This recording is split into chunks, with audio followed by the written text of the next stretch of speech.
Cabinet के गठन के साथ ही जरूरी प्रशासनिक फेरबदल की संभावनाएं भी जताई जा रही हैं। सूत्रों की माने तो हिमाचल के डीजीपी बदले जा सकते हैं और इसमें एसबीएस नेगी का नाम सबसे ऊपर चल रहा है।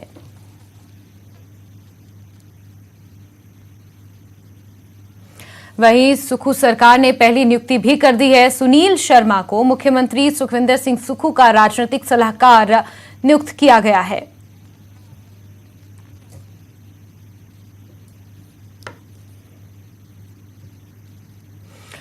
सीएम की घोषणा के साथ ही सुखविंदर सिंह से मुलाकात करने और बधाई देने वालों का तांता लगा हुआ है। शपथ ग्रहण के बाद कई समर्थक और विधायक राज्य अतिथि गृह पीटरहॉफ पहुंच गए, जहां उन्होंने सुक्खू से मुलाकात की।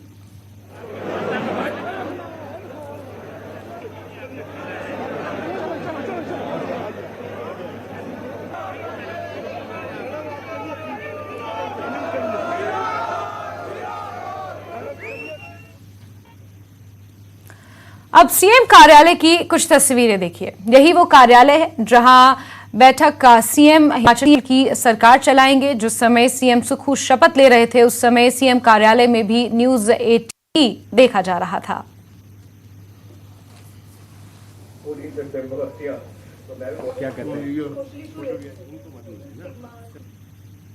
तो राज्य सचिवालय के अंदर से आपको ये मुख्यमंत्री के दफ्तर की तस्वीरें हम दिखा रहे हैं, जहां आज पहली बार बतौर मुख्यमंत्री सुखविंदर सिंह सुक्खू पहुंचे। उनसे मिलने वालों का तांता। ये बीते कल की तस्वीरें हैं और नाम की पट्टी भी यहां पर बदल दी गई है। सुखविंदर सिंह सुक्खू मुख्यमंत्री पहली बार इस कार्यालय आज पहुंचे हुए हैं। वहीं डिप्टी सीएम मुकेश अग्निहोत्री कमरा नंबर 215 में बैठेंगे। उद्योग मंत्री रहते हुए भी वो कमरा नंबर 215 में ही बैठकर अपना कार्यभार संभालते थे। आपको बता दें कि 2012 में मुकेश अग्निहोत्री हिमाचल सरकार में उद्योग मंत्री रह चुके हैं।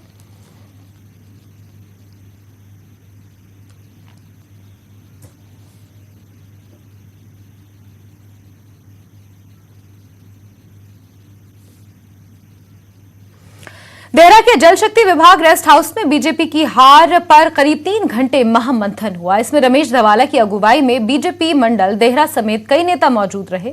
इन सभी ने पूर्व सीएम जयराम ठाकुर को क्षेत्र की अनदेखी करने का आरोप लगाया, साथ ही भीतर घातियों को भी हार का दोषी ठहराया। कुछ दिनों के बाद इनका निवास होने वाला, मैं इनका स्वागत करता हूं और उनको बहुत बहुत बधाई और शुभकामनाएं देता हूं। कुछ जो है वो मैं 5 इलेक्शन चुनाव जो है वो ज्वालामुखी से लड़ा हूं।